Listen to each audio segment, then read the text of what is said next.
Hey guys, I am back again and I'm here to do a book haul. So, these are the books that I have received since I want to say, because we're in October, I want to say since the end of August up until today. So I think I have about, let's see, 3, 6, 7, 8. I've got 10 books here.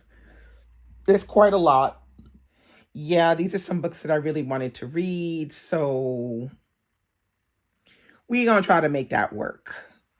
So let's get started. The first books that I'm going to show you are the ones that I have purchased that I wanted to read from the Booker Prize long list. So one of the first ones I have on my list is Love Forms by Claire Adams. And this is a Trinidadian writer. This one is taking place in Trinidad. So it says Trinidad 1980, Dawn Bishop, age 16, leaves her home and journeys across the sea to Venezuela. There she gives birth to a baby and leaves her with nuns to be given up for adoption. Dawn tries to carry on with her life, a move to England, a marriage, a career, 2 sons, a divorce, but through it all, she still thinks of the child she had in Venezuela and of what might have been. So yeah, this is one of the first ones I looked at when I looked at the list. And I thought, yeah, this could be a very interesting read, set in Trinidad and very interesting circumstances. So I noticed on the book's cover, it's blurred by Sarah Collins. Sarah Collins wrote, what is that book called? I'm gonna put it here because I can't remember the name of it right now that she wrote. But it's also blurred by Monique Ruffy. So yeah, I'm hoping to get to this one before the end of the year because it sounds really interesting. And it's not hella long either. I don't even think it's 300 pages. No, it's 295 pages. So I think this is very doable. Okay, the next one I have from this the Booker long list is The Rest of Our Lives by Ben Markovitz. This one also sounds really interesting, and it's also a shorty because it is coming in at only 239 pages. So very doable. It's a very quick read, I think. But this one, it says, now this one is kind of interesting to me. When Tom Layward's wife had an affair, he resolved to leave her as soon as his youngest daughter turned 18. 20 years later, while driving her to Pittsburgh to start university, he remembers his pact. He is also on the run from his own health issues and the fact that he's been put on leave at work after students complained about the politics of his law class, something he hasn't yet told his wife. So after dropping Miriam off, he keeps driving with the vague plan of visiting people from his past. An old college friend, his ex-girlfriend, his brother, his son, en route maybe to his father's grave in California. Okay, so this sounds like, that kind of like slight midlife crisis kind of book, but, taking stock of so many years of marriage, kids, and all the rest of it. Sounds very interesting, this one. All right. The next one I have on the Booker list is Flesh by David. I guess his name is Saleh. David Zale, I think it is. Love this cover though. It's really kind of cool. Okay, so this one, it says 15-year-old Istvan lives with his mother in a quiet apartment complex in Hungary. New to the town and shy, he is unfamiliar with the social rituals at school and soon becomes isolated. With his neighbor, a married woman close to his mother's age, as his only companion.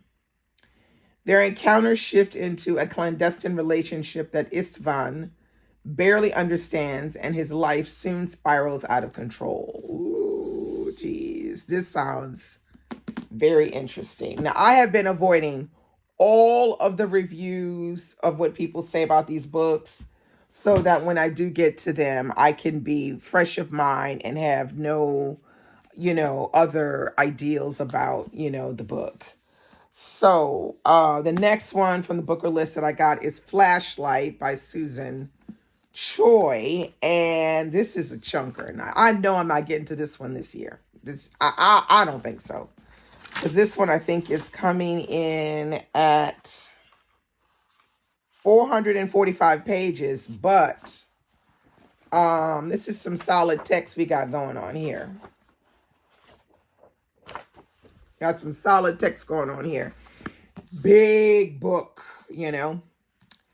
So it says, one evening, 10-year-old Louisa, do we hear like a kind of common theme here? 10-year-old Louisa and her father take a walk out on the breakwater. They are spending the summer in a coastal Japanese town, whilst her father, Cirque, a Korean immigrant, completes an academic secondment from his American university. When Louisa wakes hours later, she is soaking wet and hypothermic on the beach, and her father is missing, presumably drowned. A little bit of mystery going on with this one, and this cover is very haunting, but sounds like a very interesting story. And the last one that I have from the booker list that I want to read is The Loneliness of Sonia and Sunny by Kiran Desai. Can't wait for this one. This one I plan on reading hopefully the month of December. It is coming in at, I think it's 600 some odd pages. It's coming in at, let's see, 670 pages.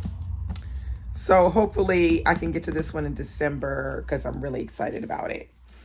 So this one, it says, when Sonia and Sunny first glimpse each other on an overnight train, they're immediately captivated, yet also embarrassed by the fact that their grandparents had once tried to matchmake them, a clumsy meddling that only served to drive Sonia and Sunny apart. All right, so it says, Sonia, an aspiring novelist who recently completed her studies in the snowy mountains of Vermont, has returned to her family in India, fearing she is haunted by a dark spell cast by an artist to whom she had once turned for intimacy and inspiration.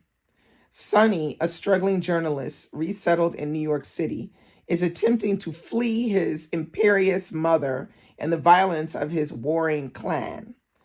Uncertain of their future, Sonia and Sunny embark on a search for happiness together as they confront the many alienations of our modern world. So yeah, this one sounds very, very interesting. I can't wait. Okay, so now those were all of the Booker Prize books that I got. Now, I have some books that I had to get from my book club, my Normandy book club. And the first one is The Romantic. This one right here, The Romantic. And this is by William Boyd. And my book club will be reading this next month in November. Now, I have not read any William Boyd, but have had desires to read his books. But this one showed up on our book club list, so we're reading it next month. So here it is. It says, One Man, Many Lives. Cashel Greville Ross experiences more of everything than most, from the rapturous to the devastating, from surprising good luck to unexpected loss. Born in 1799, Cashel seeks his fortune across the turbulence of multiple continents.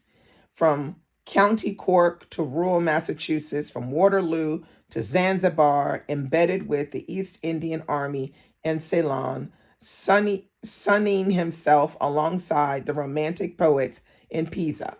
He travels the world as a soldier, a farmer, a felon, a writer, even a father. And he experiences all the vicissitudes of existence, including a once in a lifetime love that will haunt the rest of his days. In the end, his great accomplishment is to discover who he truly is, which is the romance of life itself and the beating heart of the romantic. Does that not sound, oh my God, it sounds so inviting to me. I can't wait. I can't wait for this one. Now, this is a big book too. It's 451 pages. So, and this is a hardcover, so it's looking even bigger. All right. So, now with all of that, okay, next I have the second book that we're going to be reading in my Normandy book club, but I think it's going to be in maybe February or March. And that's called A Fine Balance by Rohinton Mystery. So I purchased the book since I could get it for a good price. And this one, it's been on my TBR forever, this book. So it says, set in the mid-1970s in India, A Fine Balance tells a story of four unlikely people whose lives come together during a time of political turmoil, soon after the government declares a state of internal emergency. Through days of bleakness and hope, their circumstances and their fates become inextricably linked in ways no one could have foreseen. So yeah, now this one is definitely a chunker, and this is a paperback, so the font size is very small. It's coming in at 614 pages. Check out how small that font size is. Yeah, your girl gonna be going blind on this one. But I'm excited about it. I can't wait to read this next year. It's gonna be really good. All right, now the next book I'm gonna show you is one that I purchased. I think I purchased this in August, and it's King of Ashes by S.A. Cosby. This is S.A. Cosby's latest book out. I can't wait to read this one. It's not 300 pages, I don't think, this book. 333 pages. So it's quite a normal size book, but S.A. Cosby's books read so fast. It's so good. So this one, it says, Roman Carruthers left the smoke and fire of his family's crematory business behind in his hometown of Jefferson Run, Virginia. He is enjoying a life of shallow excess as a financial advisor in Atlanta until he gets a call from his sister, Nevia, telling him their father is in a coma after a hit-and-run accident. When Roman goes home, he learns the accident may not be what it seems. His brother Dante is deeply in debt to dangerous, ruthless criminals, and Roman is willing to do anything to protect his family. Anything. So, King of Ashes, I can't wait to get to this because I know this is going to be one of those.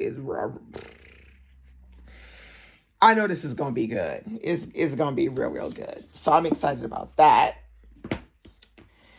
And, of course, I had to get The Secrets of Secrets by Dan Brown.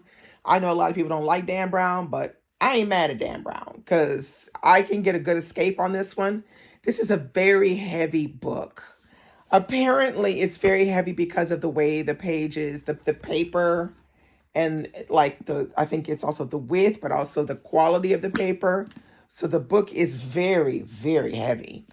But a very beautiful book, well done, with a nice map in the front. Very beautiful. The book is based in Prague, so that's making me very interested in reading this one as well. So it says here, Robert Langdon, esteemed professor of symbology, has traveled to Prague to attend a groundbreaking lecture by Catherine Solomon, a prominent noetic scientist with whom he has recently begun a romantic relationship. Catherine is on the verge of publishing a breakthrough book that contains explosive scientific discoveries about the nature of human consciousness. revelations that threaten to disrupt centuries of established belief. When a brutal murder catapults the trip into chaos, Catherine suddenly goes missing and her manuscript is destroyed. Desperate to find the woman he loves, Langdon embarks on a thrilling race through the mystical landscape of Prague, ruthlessly hunted by a powerful organization and a chilling assailant sprung from the city's ancient mythology.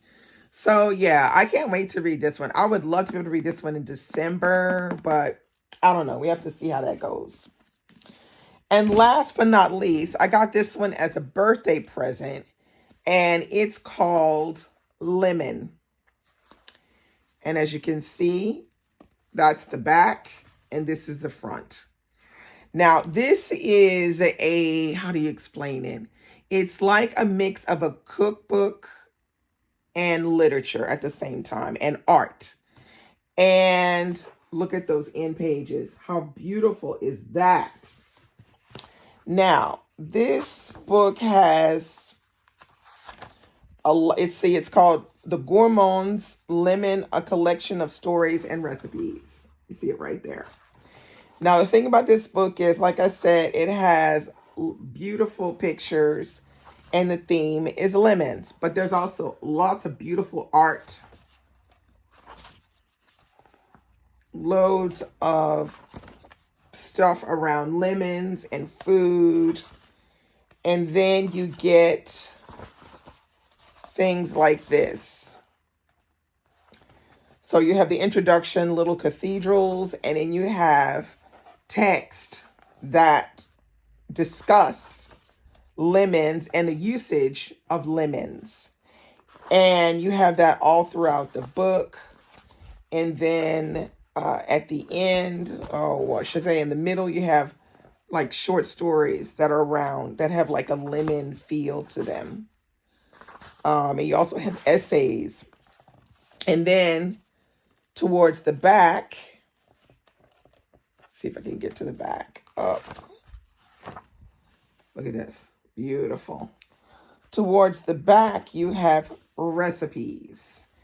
And I really like this concept of, of a cookbook, because you can really like see an ingredient for its importance. And then you get, recipes that go along with it and things like that. So I can't wait to dig into this one and start reading it. I'll probably start reading it. Maybe I'll start reading it tomorrow, and I'll just eke it out throughout the rest of the year, because it's the kind of book that you kind of savor, and you can also you can put this on your bookshelf, or you could put it on a coffee table presentation. So those are all of the books that I have received since August. And I don't know, I might be receiving maybe 1 or 2 more before the end of the year. If that happens, I will come back with those. If not, oh well, I'll come back with any commentaries or anything on the ones that I've showed you today. If I have the chance to finish any of them, I will come back and circle back and let you know what I thought about them. But I'm really, really excited about reading next month, reading The Romantic and digging into King of Ashes, something that I really want to dig into fairly quickly as well. So those are all the new books on deck at the moment. If you have any commentary on any of these, or you want to, tell me you need to read that, you need to read that quickly, then let me know below. And I hope all is going well for you. And I will be back very soon with another video. Bye-bye.